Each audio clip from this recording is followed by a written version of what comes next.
베드로후서 1장 5절에서 11절. 그러므로 너희가 더욱 힘써 너희 믿음의 덕을, 덕의 지식을, 지식의 절제를, 절제의 인내를, 인내의 경건을, 경건의 형제 우애를, 형제 우애의 사랑을 더하라. 이런 것이 너에게 있어 흡족한즉 너희로 우리 주 예수 그리스도를 알기에 게으르지 않고 열매 없는 자가 되지 않게 하려니와. 이런 것이 없는 자는 맹인이라 멀리 보지 못하고 그의 애째가 깨끗하게 된 것을 잊었느니라. 그러므로 형제들아 더욱 힘써 너희 부르심과 택하심을 굳게 하라. 너희가 이것을 행한 적 언제든지 실족하지 아니하리라. 이같이 하면 우리 주 곧 구주 예수 그리스도의 영원한 나라에 들어감을 넉넉히 너희에게 주시리라. 이는 하나님의 말씀입니다. 하나님 감사합니다. 아멘. 믿음 플러스라고 하는 제목으로 하나님의 말씀을 함께 나누기를 소망합니다. 생활에 플러스가 됩니다. 알뜰살뜰 생활에 플러스가 됩니다 라는 선전 문구로 장사하는 기업이 있습니다. 어디일까요? 홈플러스입니다.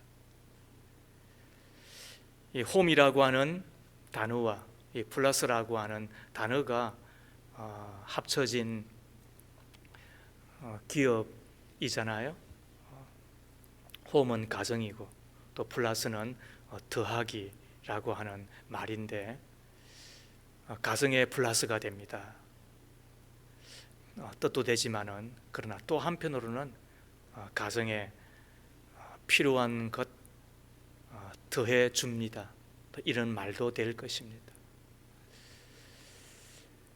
가정에도 필요한 것이 있다고 한다면 우리 믿음의 집에는 얼마나 더 필요한 것이 있을까요? 가정에 필요한 것이 한두 가지가 아닐진데 우리의 믿음이라고 하는 집에는 얼마나 많은 것들이 필요할까요? 사람들은 이야기하지요. 기독교는 사랑의 종교다. 옳은 말이잖아요. 그러나 그것이 다가 아닌 것입니다. 기독교는 믿음의 종교다. 바른 정의이고 또 옳은 정의인 것입니다. 그러나 그것만으로 다가 아니라는 것입니다. 믿음이라고 하는 것은 베드로후서 1장 1절에 보면 참 보배로운 것이라고 이야기하고 있는 만큼 믿음이 있고 없고의 차이는 하늘과 땅의 차이지요. 믿음은 우리의 운명을 가르는 거잖아요. 믿음이 있으면 천국 가는 것이고 믿음이 없으면 지옥에 떨어질 수밖에 없는 것이잖아요. 그래서 믿음만큼 더 귀한 것은 없는 것입니다. 믿음이 있으면 하나님과 함께 하는 것이지. 믿음이 없으면 하나님과 함께 할 수 없는 것이죠. 그래서 임마누엘의 축복만큼 더 큰 것이 없는데 하나님이 함께 하시는 그 임마누엘의 축복은 믿음이 있을 때 가능한 것이니까 보배로운 믿음임에는 분명한 것입니다. 그러나 생각하셔야 됩니다. 믿음은 완성이 아니라 시작이라고 하는 것입니다. 건물로 비유하면 기초공사와 똑같은 것입니다. 기초공사가 아무리 중요하다고 해도 그것만으로 건물이 완성되는 것은 아니지요. 기초공사를 했다고 해서 비가 새지 않거나 기초공사를 잘했다고 해서 난방이 되거나 기초공사를 했다고 해서 방음이 잘 되는 것은 더더욱더 아닌 것입니다. 기초공사를 했으면 그 다음에 기둥을 세우고 벽을 만들고 지붕을 얹고 그렇게 해서 건물을 완성하게 되는 것인데 우리의 믿음도 마찬가지일 것입니다. 마치 기초공사를 한 다음에 건물을 세우는 것처럼 먼저 믿음을 공고히 하고 난 이후에 그 위에 더 하여야 될 것이 있다는 거예요. 쌓아야 될 것이 있다는 거예요. 보충해야 될 것이 있다라고 이야기하는 거예요. 5절 이하 7절 말씀을 보세요. 그러므로 너희가 더욱 힘써 너희 믿음의 덕을, 덕의 지식을, 지식의 절제를, 절제의 인내를, 인내의 경건을, 경건의 형제 우애를, 형제 우애의 사랑을 뭐하라? 더하라라는 거예요. 이 더하다라고 하는 말이 매우 중요한 말인데, 이 원어의 뜻이 뭐냐 하면, 그리스는 문화의 나라였잖아요. 영겁이 성행하고 또 관람하는 것을 즐겼던 나라 백성들이잖아요. 한 영겁을 만들기 위하여서 공을 들이는데, 그 중에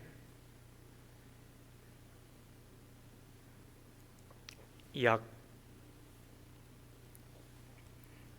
3천 드라크마, 3천 데나리온을 들여서 합창 단원을 데리고 와 잘 준비하여 그 극에 투입을 한다는 거예요. 1데나리온, 1드라크마가 얼마만큼의 값이 되죠? 한 노동자의 품삯인 것입니다. 그러면은 3천 드라크마는 한 노동자의 3,001 품삯, 약 10년의 품삯이 되는 겁니다. 지금으로 말하면 최소한 5억 이상의 돈이 되잖아요. 그 많은 돈을 들여서 합창 단원을 데리고 와 잘 준비하여 투입함으로 그 연극을 빛나게 해주는 거예요. 그것을 더하다라는 말이 되는 거예요. 이와 같이 믿음에 더함으로, 믿음에 더욱더 공급함으로, 믿음을 더욱더 보충함으로 우리의 믿음을 더욱더 빛나게 하는 것, 그게 뭐라고요? 그게 더하라라고 하는 뜻이 되는 거예요. 오늘 이 이야기를 누가 하고 있는 거죠? 믿음에 있어서는 둘째가라면 서럽다고 이야기하는 예수님의 수제자 베드로가 하고 있는 것입니다. 그는 얼마나 열정적인 믿음의 사람입니까? 숭성스러운 믿음의 사람이었습니까? 모든 사도들보다도 더하면 더하였지 덜하지 않았기 때문에 예수님의 제자 가운데서 수제자로 부름을 받게 되잖아요.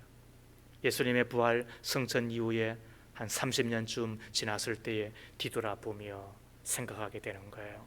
그리고는 하나님의 말씀으로 강력하게 디아스포라에게, 흩어져 있는 믿음의 가족들에게 건면하고 있는 거예요. 믿음에 더할 것이 있다라는 거예요.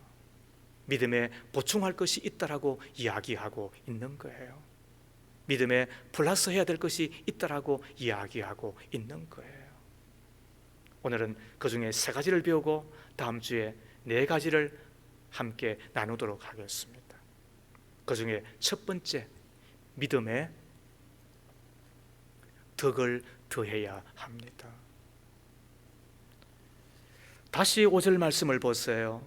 그러므로 너희가 더욱 힘써 너희 믿음의 덕을 뭐하라고요? 7절 하반절에 보면 더하라라고 이야기하는 거예요.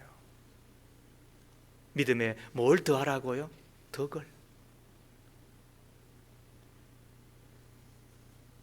어떤 사람을 보면 믿음이 좋아요. 누구보다도 믿음이 좋아요. 그런데 덕이 없어요. 덕이 없다는 이야기는 다른 사람에게 도움이 안 된다는 뜻이에요. 덕이 없다는 이야기는 다른 사람에게 유익이 안 된다는 뜻인 거예요. 그래서 스스로는 믿음이 너무 좋아요. 개인적으로는 믿음이 너무 좋아요.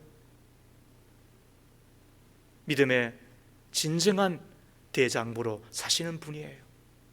진짜 말 그대로 믿음의 세계에 있어서는 찔러도 피가 안 나와요. 그런데 덕이 없기 때문에 사람들로부터 손깍지를 당해요. 덕이 없기 때문에 사람들로부터 비난을 당해요. 덕이 없기 때문에 사람들로부터 소외를 당한다고요. 우리가 기억해야 될 것이 있어요. 그리스도인들은 덕이 있으셔야 되는 거예요. 믿음은 자신에게 유익한 거예요. 덕은 다른 사람에게 유익이 되는 거예요. 우리는 사람들과 함께 사셔야 되잖아요. 어울려며 사셔야 되잖아요. 그때 필요한 게 뭐라고요? 다른 사람에게 도움이 되는 삶, 다른 사람에게 유익이 되는 삶, 덕이 있는 삶이잖아요. 이게 신자이잖아요. 종교개혁자인 마틴 루터는 이야기하기를 나의 자유가 다른 사람에게 거리낌의 요소가 되지 않게 하는 마음가짐을 덕성이다라고 이야기를 하였습니다. 다시 글을 보세요. 나의 자유가 다른 사람에게 거리낌의 요소가 되지 않게 하는 마음가짐, 그게 덕성이라는 거예요. 나의 자유가 다른 사람에게 거리낌의 요소가 되지 않게 하는 그 마음가짐을 가지고 사는 삶이 뭐다? 그게 덕인 거예요. 한번 생각해 보세요. 담배를 하는 것이 죄일까요? 예전에는 그런 분위기가 조금 있으셨습니다만, 그러나 세계사적으로 보면 꼭 그런 것 같지는 않아요. 담배의 문제는 죄의 문제라고 하기보다는 건강의 문제이겠죠. 19세기 영국을 중심으로 담배는 기호품으로 널리 퍼져 있었대요. 그 당시 유명한 설교자였던 스펄전 목사님도 이 담배를 즐겼다는 보고가 있으니까 우리가 생각할 때는 좀 의아하잖아요. 그런데도 불구하고 그분은 담배를 어느 날 끊었대요. 어느 신도가 묻잖아요. 목사님께서는 담배 피우는 것이 신앙의 본질이 아니라고 말씀하셨잖아요. 그런데 왜 담배를 끊으셨어요? 목사님의 대답이 훌륭합니다. 나는 상관이 없는데 나 때문에 여러 사람이 담배를 피우게 되고 건강을 해친다면 내가 덕을 세우기 위해서 끊어야지 그랬다는 거예요. 내가 덕을 세우기 위하여, 그게 뭐예요? 남에게 유익을 주기 위하여라는 뜻이에요. 남에게 도움을 주기 위하여. 그게 뭐라고요? 내 믿음에 덕을 더하는 거예요. 그래서 덕이 없는 믿음은 어쩌면 천박해요. 덕이 없는 믿음의 사람들은 한마디로 말하면 천한 사람이 되는 거예요. 덕이 없는 사람들은 그래서 사람들에게 무시를 당하는 거예요.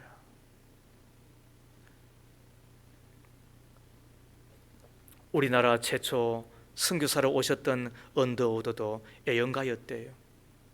담배가 그 당시 미국에서는 문화적 기호예품이었는지 한국에 와서도 오토바이를 타고, 그리고 바깥에서는 담배를 피웠다는 보고가 있으니까 새삼스럽잖아요. 그러다가 이 언더우드 선교사가 당시 조선의 문화적 상황 가운데서 노름과 술, 고련, 담배 피우는 것은 덕이 되지 않는구나. 무슨 뜻이에요? 이웃에게 전혀 도움이 되지 않는 거구나. 그리고는 어떻게 했다고요? 끊으신 거예요. 이걸 뭐라 그런다? 이거를 덕 있는 그리스도인이라고 이야기하는 거예요. 그래서 고린도전서 10장 23절과 24절은 이렇게 말씀합니다. 모든 것이 가하나 모든 것이 유익한 것이 아니요 모든 것이 가하나 모든 것이 덕을 세우는 것이 아니니 누구든지 자기에게 유익을 구치 말고 남의 유익을 구하라. 얼마나 우리가 새겨드려야 될 말이에요. 누구든지 자기의 유익을 구치 말고 남의 유익을 구하라. 내한테 유익되는 것이 왜 없겠어요? 다른 말로 하면은 내한테 자연스러우면서 내한테 유익이 되는 것이 왜 없겠어요? 그런데 누구를 생각하라? 이웃을 생각하라. 이웃에게 유익이 되겠는가? 무엇보다도 이웃이 예수를 믿고 살아가는데 도움이 되겠는가? 그래서 저는 주일날 일체 돈 안 씁니다. 제가 생각하는 주일은 저녁부터 저녁이기 때문에, 그래서 토요일 날 저녁부터 그 다음 날 저녁까지. 원래 이것이 히브리인들의 하루 개념이었으니까, 해질 때부터 해질 때까지니까. 그때까지 어떻게 하느냐? 일치 안 하죠. 그럼 주일 저녁에는요? 주일 저녁도 일치 안 해요. 뭐 때문에? 아이고, 우리 목사님도 주일날 뭐 돈 쓰고 뭐 마트 가고, 그리고는 뭐 영화 보러 가고, 뭐 시간 좀 여유가 있으니까 뭐 이것저것 다 하되, 그럼 어떻게 하겠어요? 그것이 제가 아니라 할지라도 주일 신앙을 다 허물어 버리고, 예배 신앙을 다 허물어 버리고 믿음을 망가뜨린다고 한다면 어떻게 해야 되는 거예요? 제가 안 해야 되는 거죠. 왜? 그게 덕이니까. 어떤 사람은 화가 난 말을 하잖아요. 또 어떠신 분들은 좀 말이 거칠잖아요. 또 말이 급한 분이 있잖아요. 성격대로 살고 성질대로 살아가는데 그까지 다 어떻게 말리겠어요? 그런데도 불구하고 성경은 뭐라고 이야기하나요? 에베소서 4장 29절에 무릇 더러운 말은 너희 입 밖에도 내지 말고 오직 덕을 세우는데 소용되는 대로 선한 말을 하여 듣는 자들에게 은혜를 끼치게 하라. 어떻게 하라는 거예요? 덕이 있는 말을 하라는 거예요. 덕이 되는 말을 하라는 거예요. 그래서 급한 말 하지 말고, 거친 말 하지 말고, 화나는 말 하지 말고, 특히 욕은 더더욱더 하지 말고. 청소년들의 욕에 대한 심리 연구를 보았더니 왜 욕하느니? 라고 했더니 센 척하려고, 그래서 강해 보이려고 욕한대요. 그래서 약한 사람이 더 욕 많이 하고요, 괜히 앞에서 말이죠, 강해 보이려고 더 거친 욕을 한다는 거예요. 요즘 청소년들을 길거리에서 만나서 보면 깜짝 놀랄 때가 한두 번이 아니에요. 어떻게 저런 욕을 하나? 어떻게 저렇게 욕을 밥 먹듯이 하나? 그 왜 그래요? 강해 보이려고, 약하니까, 세 보이려고, 허약하니까. 진짜 실력을 쌓아야지, 진짜 강해져야지, 대신에 친절한 말 해야지, 고운 말 해야지. 왜? 그게 덕이 되니까. 특히 신자들은 더 하지 않겠어요? 고린도전서 14장 12절에도 그러므로 너희도 영적인 것을 사모하는 자인즉 교회 덕을 세우기 위하여 그것이 풍성하기를 구하라. 여기서 영적인 것이 뭐냐 하면 은사를 말하는 거예요. 우리가 예수님을 믿으면 성령이 임하시잖아요. 그 성령으로 말미암아 제2의 천성, 재능을 주시잖아요. 그것을 은사라 그러는 거예요. 은사를 주신 목적이 뭐예요? 그럼 공동체의 유익을 위하여, 덕이 되기 위하여 그런 거잖아요. 어떤 이는 은사를 좋은 걸 받았어요. 하나님께서 그 믿음을 보시고 또 열심을 보시고 은사를 주셨어요. 그럼 어떻게 해야 되는 거예요? 신령한 척하면 안 되는 거예요. 내가 뭐 기도했더니, 또 내가 하나님 앞에 묵상하였더니, 또 내가 주님을, 또 하나님의 교회를 섬겼더니, 이러면서 하나님을 자랑하는 것이 아니라 자기를 썩 내세우는 거예요. 자기를 자랑하는 거예요. 성경은 뭐라고 이야기하는 거예요? 은밀하게 하라는 거예요. 오른손이 한 것을 왼손이 모르게 하라는 거예요. 모든 것을 다 하고 난 이후에도 주님의 명을 받아 내가 하였을 뿐 나는 무익한 종이라고 말하라고 말하는 거예요. 그게 주께로부터 받은 자가 은혜를 갚는 마음으로 행할 때에 덕스러운 삶인 거예요. 이것을 우리가 어떻게 하라? 믿음에 더하라는 거예요. 믿음에 뭘 더하라? 덕을 더하라는 거예요. 덕이 뭐라고요? 반복하지만은 그러나 여러분 새겨 들으셔야 되는 거예요. 이 땅은 믿음의 사람들이 많아요. 한국교회는 믿음의 교회예요. 그래서 순교도 하고, 그리고 모든 역경과 그리고 어려운 때를 다 지나며 이 땅에 1000만 그리스도인들을 만들어내고 6만 7만 교회를 만들어내고 지금의 우리가 되은 거예요. 그런데 뭘 잃어버렸다고요? 믿음의 덕을 잃어버린 거예요. 덕이 없는 믿음의 삶이 되고 만 거예요. 그래서 우리는 다시 이 시간 배우는 거예요. 믿음에 더할 것이 있다는 거예요. 그게 덕인 거예요. 유익을 주는 삶. 내가 할 수 있는 자유가 있지만은 거친 자가 되어지지 아니하고 그 사람에게 유익을 주는 삶, 그게 덕이며 그 덕을 갖고 사는 자가 되어야 된다라고 이야기하는 거예요.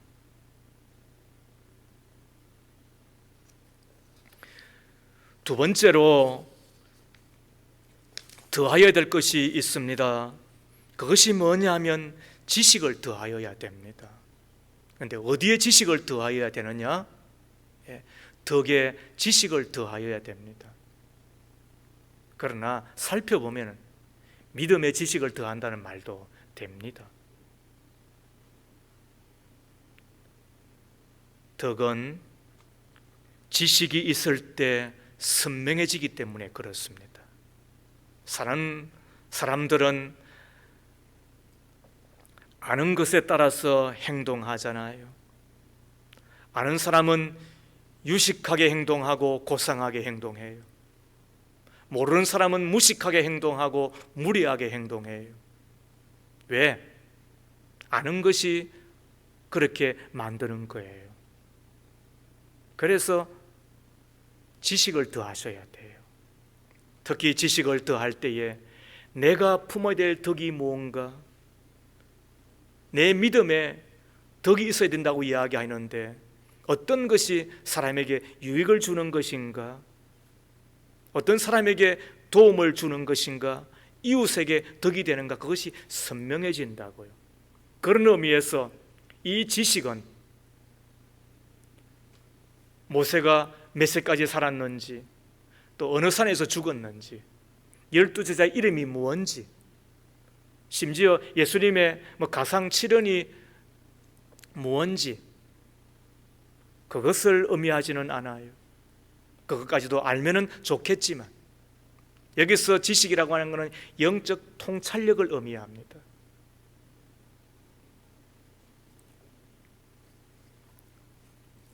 지식을 통하여 영적 통찰력을 갖게 되는 거예요.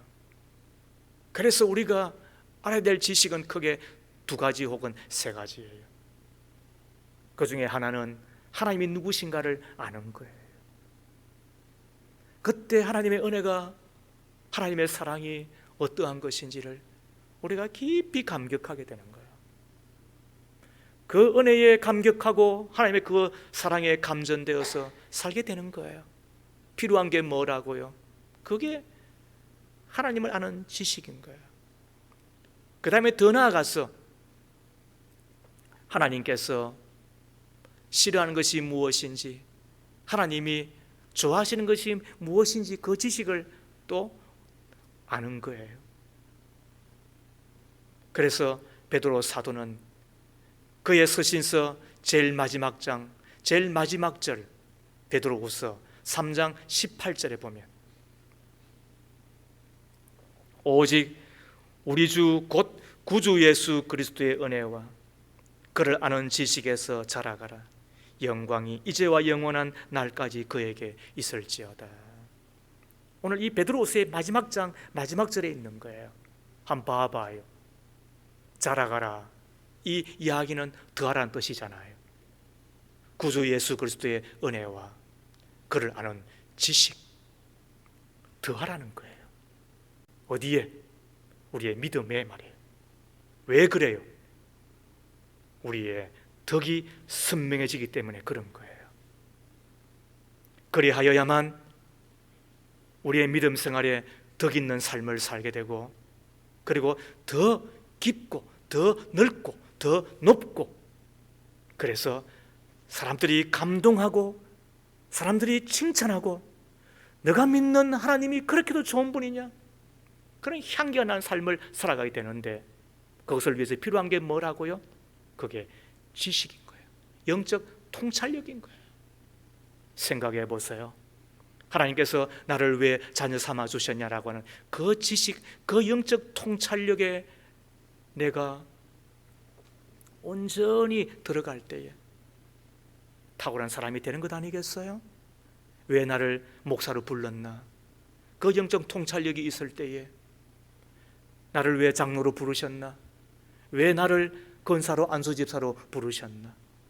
왜 나를 교회의 사람 가운데서도 목자와 목녀와 목장직으로 부르셨나? 교회 학교의 교사로 부르셨나? 그 영적 통찰력이 더하여질 때에 그 사람이 탁월한 삶을 사는 목적 있는 사람이 되는 것 아니겠어요? 생각해 보세요. 예배의 영광을 알게 되는데 예배를 그냥 드릴 수 있겠어요? 예배에 대한 영적 통찰력이 있으면 탁월한 예배사가 되는 거예요. 교제의 영광을 알게 될 때에 탁월한 교제의 사람이 될 수밖에 없는 거예요. 봉사의 영광을 알게 될 때에 봉사하며 사는 사람이 될 수밖에 없는 거잖아요. 전도와 선교의 그 영광을 알게 될 때에 우리는 그 지식을 보충할 때에 선교하지 않고서는 견딜 수 없고 전도하지 않고서는 견딜 수가 없는 것이잖아요. 지난 한 주간 하나님의 교회에서 조금 멀어진 듯 했습니다. 모든 새벽 기도회와 또 수요 예배 등등 교회에서의 모임이 연기되고 중단되었기 때문에 어쩔 수 없는 면이 있었습니다만 아침에 나와서 잠시 기도하고 들어가는 것 외에는 가까운데 있기는 하였지만 그래도 조금 멀어진 듯 했습니다. 제 아내와 함께 예배를 드리기 위하여 이곳에 오면서 나누은 이야기입니다. 참 오래간만에 하나님의 교회에 가는 것 같습니다. 제가 뭐라고 이야기했겠어요? 교회만큼 중요한 게 어디 있느냐? 교회만큼 중요한 게 어디 있느냐? 영상 예배를 드리는 분들한테 참 안타까움을 금할 수가 없어요. 어쩔 수 없는 면이 있지만은 그러나 애를 쓰고 힘을 쓰고 우리가 더욱 해야 될 것이 뭐냐? 하나님의 교회 안에 그 할 뿐만 아니라 하나님의 교회를 중심으로 살아가려고 하는 마음인 거예요. 왜? 교회는 영광이 있기 때문에 그런 거예요. 그 교회의 영광을 안다고 한다면 그래서 예수께서 하늘과 땅을 만드신 창조주이심에도 불구하고 당신의 피를 흘려 사신 것이 교회인 거예요. 우리에게 그 교회를 주시기 위하여 성도의 집이며 우리 믿음의 가정이며 우리 울타리가 될 뿐만 아니라 이 땅에서 임마누엘 되시는 하나님과 함께하는 그 작은 천국을 경험하는 두 가지가 있는데 하나는 가정이고 하나는 교회이기 때문에 그래서 교회에 주의 영광이 있는 거예요. 그 영광을 아는데 교회 사람으로 살아가기를 교회 중심으로 살아가기를 힘쓰는 사람 되는 것 아니겠습니까? 우리에게 필요한 것이 뭐라고요? 더해야 될 것이 뭐라고요? 플러스해야 될 것이 뭐라고요? 예? 그거는 지식인 거예요. 지식이 더하여야만 덕스러운 삶을 살게 되는 거예요. 그 덕이 있을 때 천박한 믿음의 사람이 아니라 고상하고 그리고 존귀한 믿음의 사람이 되는 거예요. 이제 아시겠습니까? 그래서 지식을 더하라라는 거예요. 그런데 이 지식은 어디서 더할 수가 있어요? 하나님의 말씀을 통해서만입니다. 교과서에서 찾을 수 없습니다. 더더욱 신문 한 조각을 읽었다고 해서 지식을 찾을 수는 없는 것입니다. 하나님의 말씀 안에서 하나님이 누구인지를 알고 하나님의 마음을 알고 하나님의 은혜를 알고 특히 하나님께서 좋아하시는 것이 무엇인지 하나님께서 싫어하시는 것이 무엇인지를 알고 배우게 되는 거예요. 그러므로 성경 많이 읽으세요. 성경을 많이 읽으셔야 됩니다. 그리하여서 지식을 더하셔야 됩니다. 성경을 깊이 있게 묵상하셔야 됩니다. 그리하여 지식을 더하셔야 됩니다. 혼자서 큐티하는 것으로 만족하면 안 돼요. 하나님의 교회에서 말씀을 듣고 주의 종을 통하여서 말씀을 듣지 아니하면 다 비겁한 사람 되고 말아요. 필요한 게 뭐라고요? 하나님의 말씀을 듣는 자가 되셔야 돼요. 홈피에 설교가 잘 게재되어 있는데 두 번, 세 번, 옛날에 어떤 목사님은 내 설교 100분은 들어야 된다고 이야기했다고 하는데, 여러분 지나친 말이 아니잖아요. 설교 많이 들으세요. 한두 가지 이상은 배울 것이 있어요. 저는 목회를 30년 이상 했습니다. 그리고 정신을 차리고 살았던 게 30년 이상입니다. 그러므로 누구보다도 들으면 배울 것이 있습니다. 그리고 더 하셔야 됩니다. 뭘? 지식을. 그래야 덕이 선명하여지고, 그리고 그 덕을 가지고 고상한 믿음의 사람이 되기 때문에 그런 것입니다. 세 번째로 더하여야 될 것이 있습니다. 그게 뭐냐 하면 절제를 더하셔야 됩니다. 어디에 절제를 더해야 된다고요? 지식의 절제를 더해야 됩니다. 우리의 믿음의 절제를 더하셔야 됩니다. 이것이 원리인 것입니다. 얼마나 귀한 말씀인지 모릅니다. 잘 생각해 보세요. 절제가 없으면 지식을 구할 수가 없습니다. 절제는 뭘까요? 내가 할 수 있음에도 불구하고 하지 않는 것이 절제입니다. 내가 약속한 것은 반드시 지키는 것이 절제입니다. 내가 라면 먹지 않겠다, 지키는 것이 뭐예요? 절제예요. 내가 주일은 평생 지키겠다, 그러면 지키는 것이 절제예요.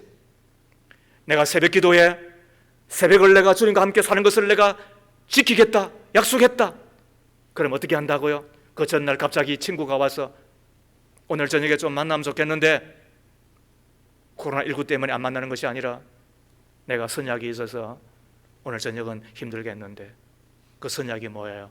내일 주님을 만날 약속인 거예요. 그 약속을 지키는 것이 뭐라고요? 그게 절제인 거예요. 그 절제가 있을 때 어떻게 된다고요? 지식이 들어가는 거예요. 영적 통찰력이 들어가는 거예요.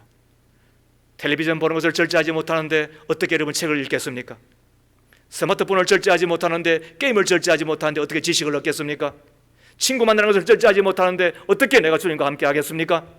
먹는 것을 절제하지 못하는데, 가고 싶은 것을 절제하지 못하는데, 이렇게 살지 않는 사람이 어디 있느냐라고, 다 기호인데 문화인데 그렇게 이야기할지 모르지만은, 그러나 그것을 절제하지 못하는데 어떻게 지식을 얻겠습니까? 정욕을 절제하지 못하는데 어떻게 내가 지식을 얻을 수가 있겠습니까? 그건 젊고 그런 늙음의 문제가 아니에요. 내가 할 수 있음에도 불구하고 하지 않는 것, 그 다음에 내가 약속했기 때문에 반드시 지키는 것, 그것이 뭐라고요? 그게 절제예요. 그 절제가 있을 때에 지식을 얻게 된다는 거예요. 이제 아시겠어요? 그래서 우리의 믿음에 지식을 더해야 되는 거예요. 우리의 믿음에 그 지식을 위하여서 필요한 게 뭐라고요? 그게 절제인 거예요.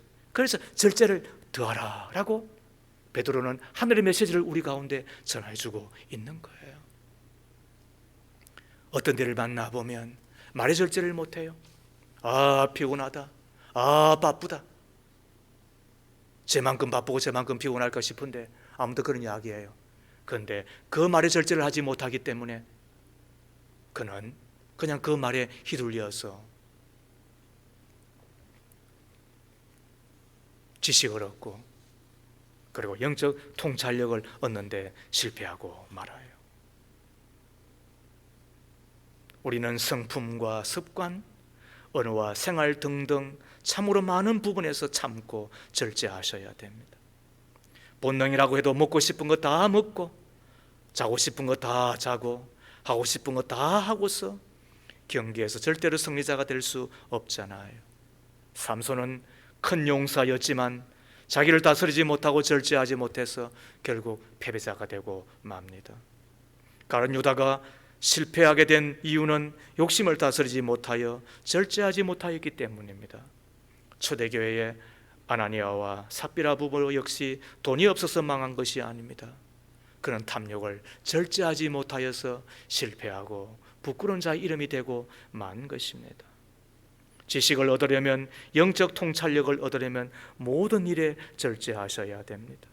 잠언 25장 28절에 자기의 마음을 제어하지 아니한 자는 성읍이 무너지고 성벽이 없는 것 같으니라 그랬습니다. 자기 마음을 제어하셔야 됩니다. 절제하며 사셔야 됩니다. 그때 내가 지식을 얻게 됩니다. 그리고 그 지식이 가져다 주는 선명한 덕스러운 삶을 내가 부여잡고 살게 되는 것입니다. 그때 보람도 있고 승리도 있고, 그리고 신의 성품에 참여하는 믿음의 사람이 되는 것입니다. 이런 자에게 하나님이 약속한 것이 두 가지가 있습니다. 하나님의 축복이 두 가지가 있다는 거예요. 첫 번째는 풍성한 열매가 맺혀지게 되는 겁니다. 8절 말씀에 이런 것이 너에게 있어 흡족한즉 너희로 우리 주 예수 그리스도를 알기에 게으르지 않고 열매 없는 자가 되지 않게 하려니와. 열매 없는 자가 되지 않기 위하여 필요한 것이 뭐라고요? 믿음의 덕을, 덕의 지식을, 지식의 절제를 더하셔야 되는 거예요. 더하는 자에게 하나님은 열매가 많게 해주시겠다는 거예요. 우리 그리스도인이 열매를 맺는 것만큼 더 복이 어디 있어요?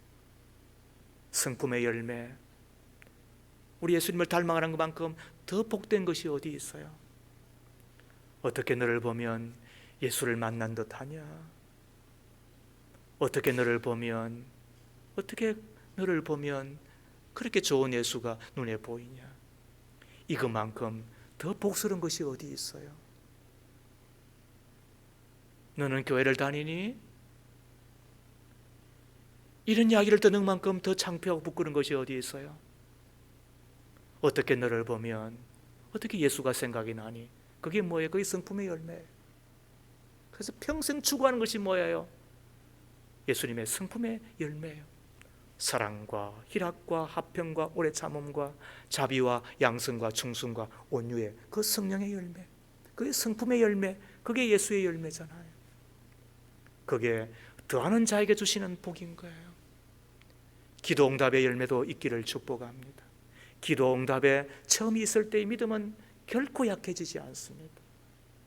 더 나아가 전도의 열매를 맺을 때에 감격하고 감사하게 됩니다. 한 사람에도 예수를 믿기에 드려보아요.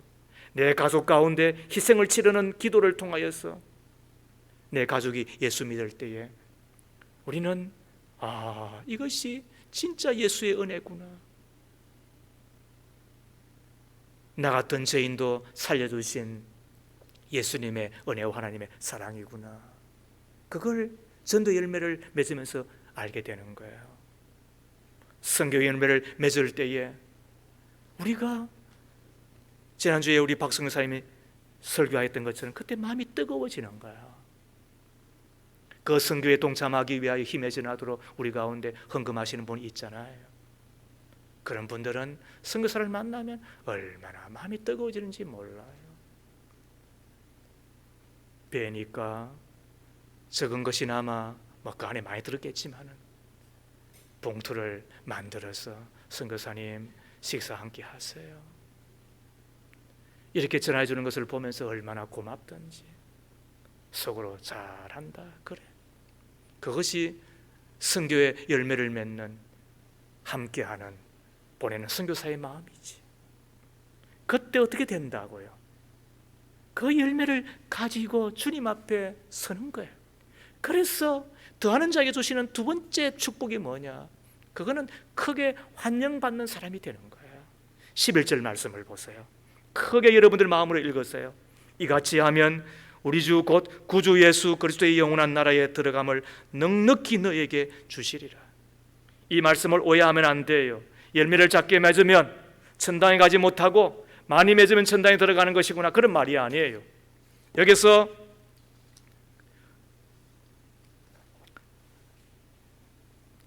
영원한 나라에 들어감을 넉넉히 주시리라는 이야기는 크게 환영받으리라는 뜻인 거예요. 그리스 시대 때에 올림픽이 열렸잖아요. 그때 저들이 모든 경기를 끝나고 난 이후에 월교수 면류관을 쓰고 자기의 지방, 자기의 고향에 돌아갔을 때에 그 성문을 열고 모든 사람들이 나와 환영하며, 그리고는 열광적으로 저들을 맞았던 그것이 넉넉히 들어가라는 그런 뜻인 거예요. 우리도 주님을 만날 거예요. 천국에 들어갈 거예요. 그때 충분히 상상할 수 있는 거예요. 천군 천사와 함께 우리 믿음의 선배들이 바로 그 앞에서 도열하여서 우리를 맞아주실 거예요. 그리고는 여러와 같은 박수를 치며 잘 살았다, 믿음의 경주를 잘 마쳤다, 그리고 잘 왔다. 그때 우리 예수님께서 나오셔서 내 머리에 멸류관을 세워주시면서 꼭 안으시며, 그리고 머리를 쓰다듬어 주시며 등을 톡톡 두드리시며, 내가 부탁한 것을 다 이루었구나, 내가 말한 것을 다 이루었구나, 나는 너가 그때 그렇게 안 할 줄 알았다, 나는 너가 그때 그거 안 해도 되는 줄 알고 안 할 줄 알았다, 그런데 다 했구나. 그때 주님이 나의 머리를 쓰다듬어 주시며 꼭 안아주실 거예요. 그때 비로소 우리 영혼의 미소가 지어지며 그 천국에서 천년만년 영원히 살게 될 거예요. 그게 큰이의 환영을 받는 뜻인 거예요. 누구에게? 믿음의 덕을 더하는 사람, 탁월한 믿음의 사람으로 유익을 주는 사람이 될 때, 그리고 그 덕스러움을 위하여 지식을 더할 때 말인 거예요. 그죠? 그리고 그 지식을 위해서 어떻게 한다고요? 절제해야 되죠. 이것을 어떻게 하라? 더욱 힘쓰라는 거예요. 5절 말씀에 그러므로 너희가 더욱 힘써 그랬어요. 더욱 힘써 그랬어요. 그리고 10절 말씀에도 그러므로 형제들아 더욱 힘써 그랬어요. 더욱 힘써 뭐하라? 7절 하반절에 더하라라는 거예요. 공급하라라는 거예요. 말씀을 다시 정리합니다. 기독교는 사랑의 종교예요. 믿음의 종교예요. 그러나 그것이 다가 아니에요. 우리의 믿음에 더하여야 될 것이 있는 거예요. 오늘 3가지를 배우는 거예요. 믿음의 덕을 더하십시오. 그리하여서 유익을 주는 사람, 도움이 되는 사람, 내 유익만을 위하여 살아가는 것이 아니라 이웃에게 그치는 자가 되지 아니하고, 특히 내 이웃의 믿음을 세워주기 위하여 내 자유를 양보하고, 그리고 내가 할 수 있는 것을 잠시 중단하고 배려하고 축복하며 살아가는 그런 덕스러운 사람이 되시는 거예요. 그리고 그 덕을 위하여 필요한 게 뭐예요? 지식인 거예요. 그 지식은 성경에서 배울 수밖에 없어요. 그리고 그 지식을 얻기 위하여 절제하며, 내가 할 수 있음에도 불구하고 하지 않는 절제, 내가 약속한 것은 반드시 지키는 그 절제의 삶, 더욱더 힘써 더함으로 진정한 믿음의 대장부로, 덕 있는 믿음의 사람으로, 지식이 있는 믿음의 사람으로, 그리고 칭찬받는 열매 맺는 믿음의 사람이 다 되어지기를 주의 이름으로 축복합니다. 하나님 아버지, 감사합니다. 믿음 주신 거 감사한데 저주 가운데 살다가 죽으면 심판받고 지옥 갈 수밖에 없는 저희들, 주 예수를 믿는 믿음으로 말미암아 제사하며 은총과 함께 하나님의 자녀여 왕 같은 제사장 되게 해 주셨는데, 혹시라도 열매 없는 신자 될까, 상과 칭찬 받지 못하는 부끄러운 구원자 될까 염려하여 귀한 말씀으로 다시 한 번 더 깨닫고 힘쓰는 자 되게 해 주시오니 감사합니다. 바라옵기는 주신 믿음의 덕을 더하게 하옵소서. 덕의 지식을 더함으로 덕이 선명하여지며 그 지식을 위하여 절제하며 살아가는 열매 맺는 하나님의 백성, 천국에서 상과 칭찬을 받는 복의 사람 꼭 되게 하옵소서. 예수님 이름으로 기도합니다. 아멘.